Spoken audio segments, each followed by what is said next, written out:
So, you pull for hutao, or you want to pull her but you're wondering how to build her and how she works? Don't worry, in this video we will be learning everything about her, how to play her, her talents, her artifacts, her weapons, constellations, and obviously her team comms. Hey guys, I'm Anytime Gaming and this is my hutao guide for update 4.1, so let's begin.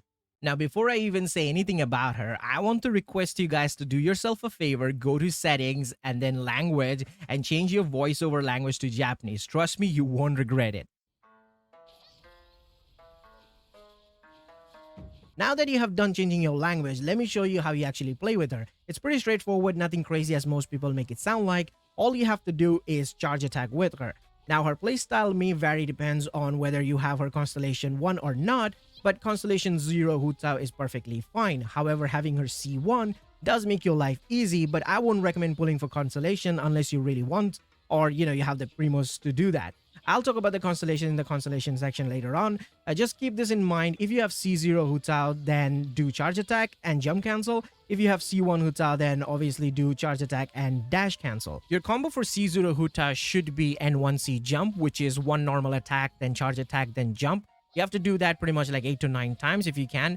And for C1 hutao, you should be doing dash instead of jump. So normal attack, charge attack, then dash. So N1C dash, N1C dash, N1C dash 3 times. And then you want to do an N1C jump, because after 3 dashes, the game will hit you with the internal cooldown where you can't dash more than 3 times. So you have to add a jump in between. So if you do that like 9 to 10 times, you're doing a perfect combo. But I know in the beginning you guys might not be able to do that. You're probably going to be doing like 6 to 7 of them. Just try to land 8 to 9 normal attack, charge attack, when jump canceling, and 9 to 10 when dash canceling. If you can't, it's all right. Just keep practicing. You'll get better. It's not that hard. Just don't go crazy and break your mouse or poke your thumb inside your phone. You know what I mean? And just make sure when you're practicing, you have your E skill active. You'll do fine, okay? So now that we learned how to play her, let's talk about her talents. Her talents are actually pretty good. All 3 of them are really worthy to level up, and you should do it if you have the resources for it. However, if you don't, I would recommend you to level up her E skill first, as well as her normal attack, like both of them together pretty much, because that's where most of the damage comes from. So you want to focus on that a lot. But obviously her burst also has a really high modifier, so you want to level up that later on as well. But obviously putting more focus on the normal and her E skill there. As for her normal attacks, obviously she does that consecutive spear attacks, if you want to do that. But I would recommend you to do the charge attack damage, because the modifier over there is really good. And that's why I recommended previously that you do N1C, which is one normal attack and then charge attack. So you're doing like double damage, basically doing one normal attack damage and then the charge attack damage at the same time. Now, as for her elemental skill, whenever you activate her elemental skill, she's going to be losing 30% of her HP. Like, she's going to consume that 30% of HP, and which is a good thing, actually. It's not a bad thing. It's a good thing because she gains a lot of damage from it, and she will enter the Pyramid of Apelios stage where she's going to get a lot of attack damage bonus over there, as well as, her damage will convert into pyro damage. She cannot get more than 400% damage though, but it's still a really good amount of damage.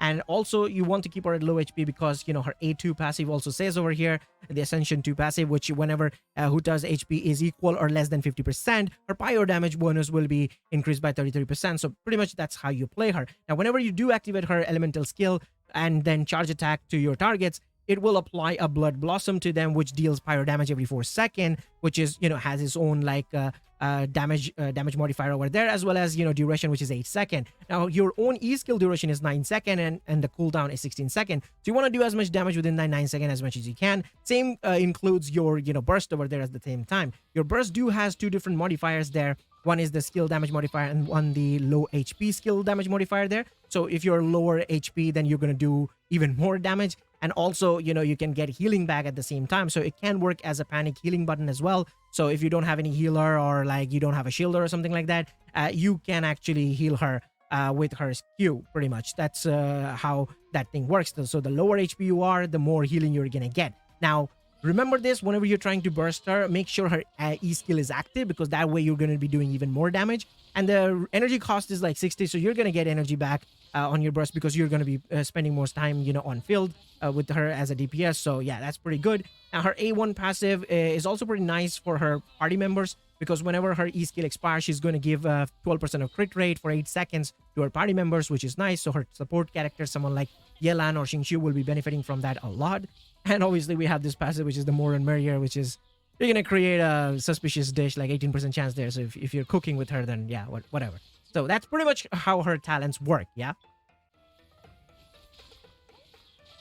Now, as for her artifacts, I'm not going to give you a bunch of options and confuse you. There are only a few options that I'm going to tell you which are really good on her.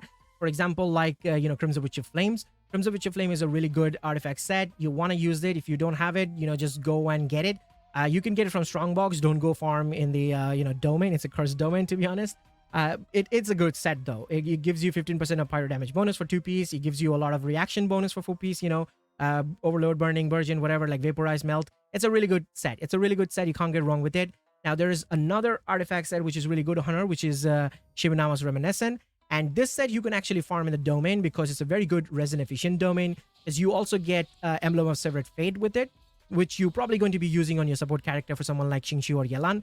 So, it's a good domain. Nowadays, you also have the option to get it from Strongbox. So you could just, double dip there. Like you can go and farm the domain. If you get bad substats, you can just put it in the Strongbox, try to get good ones from there if possible. So yeah, you can do that. The only problem with Shibanama is that whenever you activate your E skill, you're going to be losing energy from your burst. So you're not going to be able to burst every single rotation. That's the only problem. Otherwise, 2-piece gives you attack.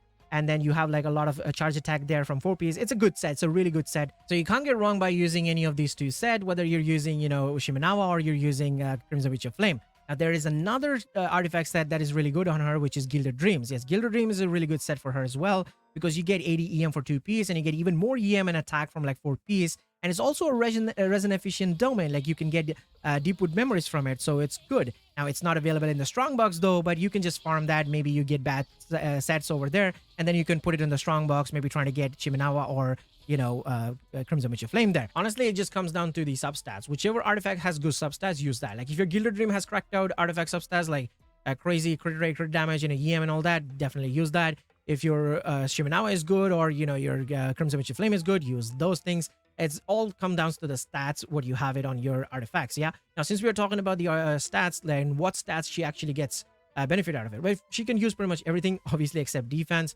She can use, obviously, crit and crit damage, EM, HP, as well as attack. So you kind of want a bit of all of them together.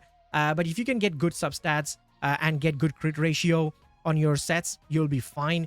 So just focus on that crit to be like perfect, 1:2, and it should be fine. As for her sands, you want HP percentage. Now, if you have a cracked out like EM sand, which good substat, like good crit rate, crit damage, HP percentage, and all that, use that over the HP sands. It's okay if your substat is better. Now, as for the goblet, you want to use pyro damage goblet. As for the circlet, you want to use crit rate or crit damage circlet. So yeah, whichever pieces has good, substats, just use that and you'll be fine. You don't really want much energy recharge on her because she stays on field, obviously, most of the time. And her burst requirement, like the cost of the burst is not that much either. So you should be fine without much energy recharge on her. Just focus on that crit rate, crit damage, HP, EM, and attack, and you should be fine. So that's pretty much how you build her.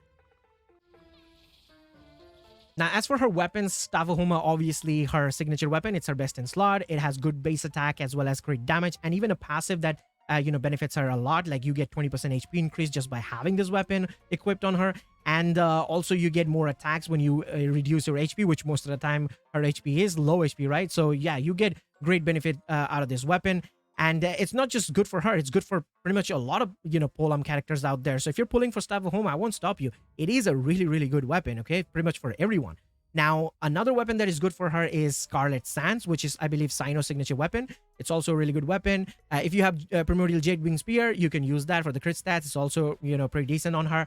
Now, as for the 4-star weapons, I would say Dragon's Bane is really, really good because of that EM, stat on it. And the passive that also increases your damage against Pyro and Hydra affected enemies, which most of the time your enemy is going to be like that. If you have R5 Dragon's Bane, that's a solid choice. But obviously, you need to get great substats on your artifacts to use the Dragon's Bane because it doesn't have any crits on it, right?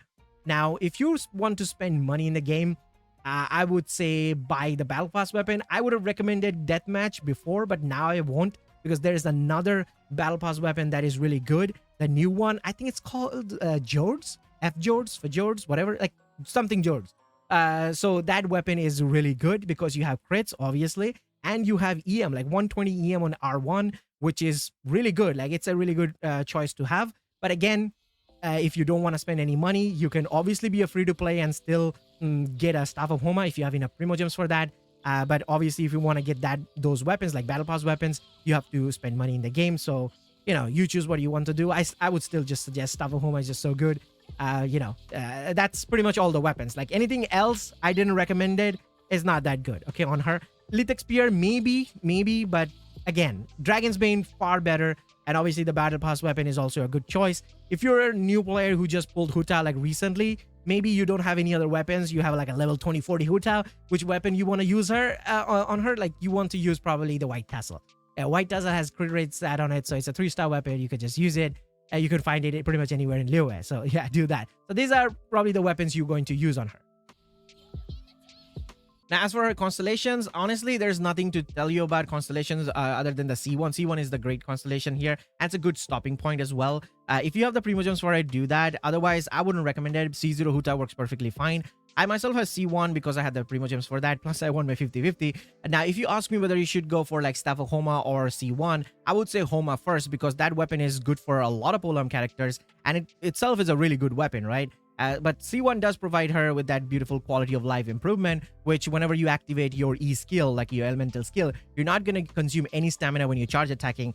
So that's why I recommended earlier on the video that you do N1C dash when you have C1, because only the dash will consume the stamina and not her charge attack. So you can do even more damage. However, you can also do like jump cancel. Even with C1, you're not going to consume any stamina at all at that point. When you're charge attacking and jumping. But that also leaves you room for, dodging if you don't have a shielder or something. That's a good thing. So this could be a good stopping point, like I said. As for C2, you get that Blood Blossom damage increase, and it's pretty much that's what it is. I mean, it's nothing crazy. You just get Blood Blossom damage. As for C3 and C5, you get that, talent limit increase by, +3, which is nice. A little bit of damage improvement there, which is good. As for her C4, you do provide crits, like 12% crits to your party members for 15 seconds. But for that, you need to, take out an enemy. Like you have to defeat an enemy which already got that Blood Blossom on them. So this could be a bad thing for if you're fighting like bosses. So if you have like only one single enemy, then like a boss, you won't be able to proc this. So yeah, it's only going to be good for a bunch of, NPCs where there's too many of them. That will be a good thing. Otherwise, no.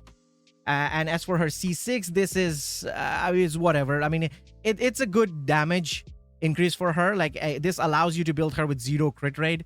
You can just go full on crit damage and not have any crit rate, because whenever her HP drops below 25% or she suffers a lethal strike, she will gain 100% crit rate and a bunch of resistance. So that's good. I mean, it could be nice for like damage showcase or like speed runs and stuff like that.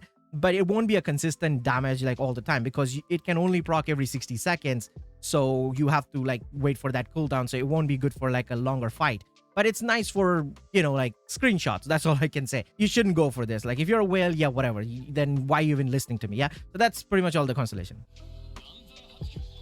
Now, as for her team, you want to use probably this team, because this is probably one of the best teams you can use for her.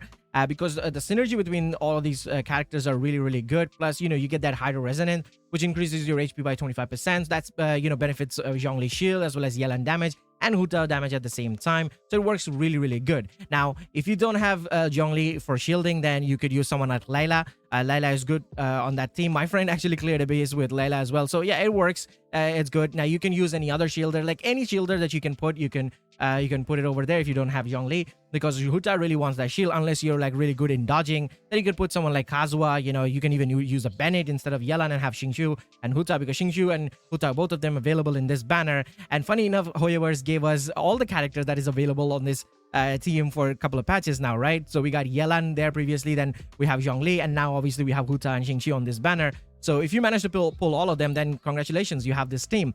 But if you don't, like I said, trying to get a shielder for her, unless you are really good in dodging. If you have C1, that's good. Then you can like jump cancel and then dodge any incoming damage. You could do that. Otherwise, if you're C0, you're gonna have problem if you're trying to dodge and charge attack at the same time. So that's why a shielder are really good.